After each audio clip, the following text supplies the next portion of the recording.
Hi friends, എല്ലാവർക്കും കല്ലറയുടെ കലവറയിലേക്ക് വീണ്ടും ഒരിക്കൽ കൂടി സ്വാഗതം. അപ്പോൾ എല്ലാവരും ഓണത്തിന് വിവിധതരം പായസങ്ങളൊക്കെ പരീക്ഷിച്ചുകൊണ്ടിരിക്കുന്ന സമയമാണല്ലേ. അപ്പോൾ ഞങ്ങളിന്ന് പരീക്ഷിച്ച ഒരു പായസം, അതിൻ്റെ റെസിപ്പി നിങ്ങളുമായിട്ട് പങ്കുവയ്ക്കുകയാണ്. അപ്പോൾ ഞങ്ങൾ ഇന്ന് നേന്ത്രപ്പഴ പായസം ആണ് ഉണ്ടാക്കിയത്, ഏത്തപ്പഴ പായസം. അതിൻ്റെ റെസിപ്പിയാണ് നിങ്ങളുമായിട്ട് പങ്കുവയ്ക്കുന്നത്. നല്ലതുപോലെ പഴുത്ത പഴമാണ് എടുത്തിരിക്കുന്നത് കേട്ടോ. ആ പഴത്തിനെ നമ്മൾ ചെറുതായിട്ട് അരിഞ്ഞെടുത്ത് മാറ്റി വെച്ചു. ഇനി നമ്മളതിലേക്ക് ഒരു പാത്രം, പായസം വയ്ക്കുന്നതിലേക്കായിട്ട് ഒരു പാത്രം എടുത്തിട്ടുണ്ട്.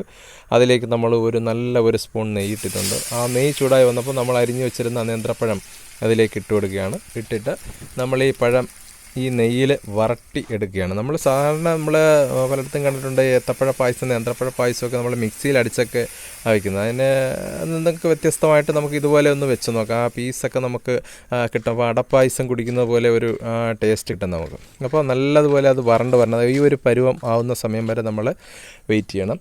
അതിനുശേഷം നമുക്കിതിലേക്ക് ശർക്കര പാനി ഒഴിച്ചു കൊടുക്കാം. നമ്മൾ 300 ഗ്രാം ഏത്തപ്പഴമാണ് എടുത്തിരുന്നത്. അതിലേക്ക് നമ്മൾ ഒരു 300 ഗ്രാം ശർക്കര തന്നെ എടുത്തിട്ടുണ്ട്. ഒരു 50 ഗ്രാമിനടുപ്പിച്ച് ചവ്വരി വേവിച്ച് വെച്ചിരുന്നു. അതും കൂടെ ചേർത്ത് നമുക്കിതിലേക്ക് ഒരല്പം ഏലക്കാപ്പൊടി കൂടെ ഇപ്പോഴേ ഇട്ട് കഴിഞ്ഞാൽ അതിലേക്ക് നല്ല മണമൊക്കെ വരും. അതിനായിട്ട് നമുക്ക് ഒരു നുള്ളി ഏലക്കാപ്പൊടി കൂടെ ഇട്ട് കൊടുക്കാം. ഇട്ടതിന് ശേഷം നമ്മളിതിന് ഒരു മീഡിയം ഫ്ലെയിമിൽ വെച്ചിട്ട് നല്ലതുപോലെ ഇളക്കി ഇതുപോലെ ഡ്രൈ ആയി വരണം. നമ്മുടെ പാത്രത്തിൽ നിരങ്ങി നീങ്ങുന്ന പരുവം ഇതുപോലെ ഒറ്റ സെറ്റായിട്ട് നമുക്ക് കിട്ടും. അതിലേക്ക് നമുക്ക് ഇനി തേങ്ങാപ്പാൽ തന്നെ ചേർക്കണം. ഒരു തേങ്ങയുടെ 1/4 പാൽ മാത്രമേ നമ്മൾ എടുത്തിട്ടുള്ളൂ. ഒരല്പം വെള്ളം കൂടെ ചേർത്ത് ആണ് എടുത്തിരിക്കുന്നത്. ചേർത്ത് ആ പാലും കൂടെ ചേർത്തിട്ട് നമ്മൾ ഈ പാലിൽ ഇതിനെ മീഡിയം ഫ്ലെയിമിലിട്ട് അലിയിച്ചെടുക്കണം. അലിയിച്ചെടുത്ത് കഴിയുമ്പോഴേക്കും നമ്മുടെ പായസം നല്ല പരുവത്തിനായിട്ടുണ്ട്. ഇനി ഒരു നുള്ള ഏലക്കാപ്പൊടി കൂടെ നമ്മൾ ചേർത്ത് കൊടുക്കുകയാണ്. അപ്പോൾ ആ മണം കൂടെ നമുക്ക് കിട്ടും. അതിന് ശേഷം നല്ലതുപോലെ ഒന്ന് ഇളക്കി കൊടുക്കാം. ഇളക്കി തിളച്ച് കഴിയുമ്പോൾ നമ്മുടെ ഏത്തപ്പഴ പായസം റെഡിയായി.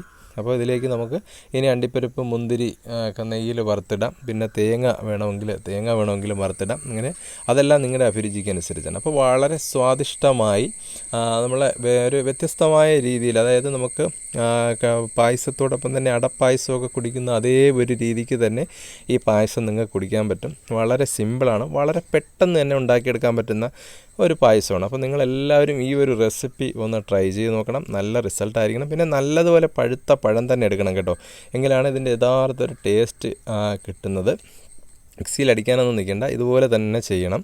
അപ്പോൾ ഇന്നത്തെ വീഡിയോ നിങ്ങൾക്ക് എല്ലാവർക്കും ഉപകാരപ്രദമായി, ഇഷ്ടമായി എന്ന് ഞങ്ങൾ വിചാരിക്കുന്നു. അപ്പോൾ ഇതുപോലുള്ള കുഞ്ഞു കുഞ്ഞു വീഡിയോകളും റെസിപ്പികളുമായിട്ട് ഞങ്ങൾ വീണ്ടും വരാം. സ്നേഹപൂർവ്വം കല്ലറയുടെ കലവറ. എല്ലാവർക്കും ഞങ്ങളുടെ ഹൃദ്യമായ ഓണാശംസകൾ.